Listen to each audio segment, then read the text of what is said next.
One of the things that surprises me is that in the midst of situations like this, you still believe that it's better to be here than to be back at home in Nigeria. Why? What's your view of Nigeria? Why do you see Nigeria like that? Of course, for me, I would say the reason why I feel that way is because there is a dignity of labor here.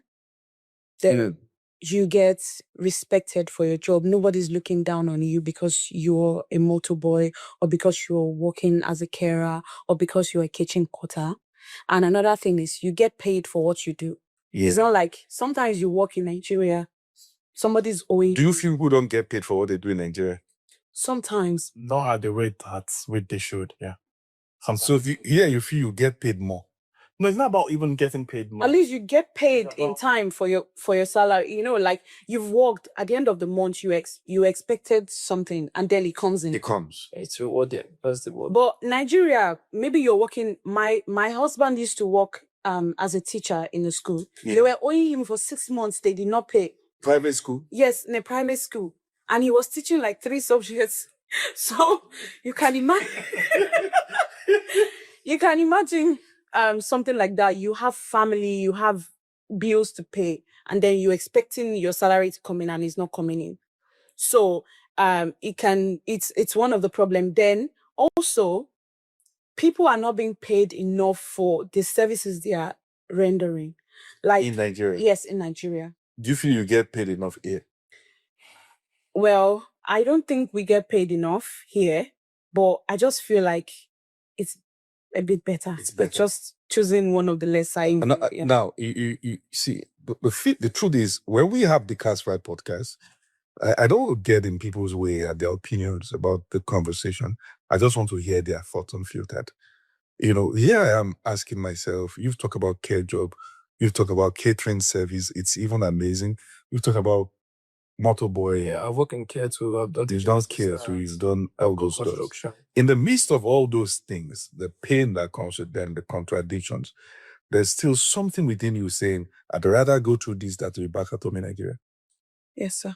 For me, I would say it's relative. Like it depends on probably the person involved. Yeah. So for me, I think it's still better here compared to Nigeria because I would say most of what I see in anything that I was doing then in terms of even the catering, I was like saying like I was even helping the person handling it, which happened to be we're so close that I was even helping him in how to strategize his business. So it was not just I was just working there, me catering alone. I was also involved in more of his day-to-day, like. But there are those who will make an argument and say that it also matters how you enter the UK. Very true. That's very true. That is the main thing, actually. It's matter how you enter. So are you guys saying that it means that you're recognizing that you didn't come here having so much to do, so you have to be subjected to the lowest place? Yeah, that's true. Yeah. Everyone's story is different. Right. What's your story? So my own story, privilege. I don't have a privilege that the person has. Some of my mates in school, they don't even use their 20 hours at all to work. They focus their 20 hours to study because they don't have to sort it out. Because there are people who are sending them money. Exactly. So are you trying to say in that situation and the midst of that, you were the one sending money? No, not really. But I'm not totally receiving all that I needed from home. So it's like partnering with home and then partnering with myself. I would say that it depends based on, but 80% of people, I would say 80% from my own perspective, are actually in the same condition of, fact, they came here for schooling. Yeah. And they are in the situation of, I would like my tuition fee. Then what do I have to do? Some people have to even decide, no, they have to make a decision, probably not to go to school anymore. But the schools, if you are not showing up the way you should, they will report. That's what started that, actually. So that's what made the school start reporting. You report to Home Office? Report to Home Office. Because some people, they are all now about the money. And Home Office will deport you. 100%. For me, I didn't come as a student. I came via the health and care worker visa. So I understand that it's harder for them because they have to pay school fees and all. But either way, it's not easy anyway. It's not.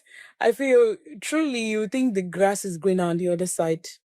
I understand that I have more privileges than them because I didn't have to pay school fees, and then I had my husband as a dependent. Yeah. But even at that, we're still limited, like in the kind of jobs that we could do. My husband studied architecture. He came here, but for him to become an architect, Yeah. he has to go to school. He has to do his master's for 2 years.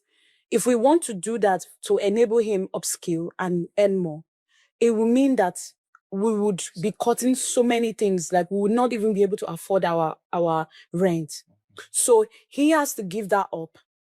And I can work and study at the same time. I can only do maybe part-time studies. I can't do maybe like a full-time degree except I'm going to lose my sponsorship. So I also having to give that up as well to just stick with this visa.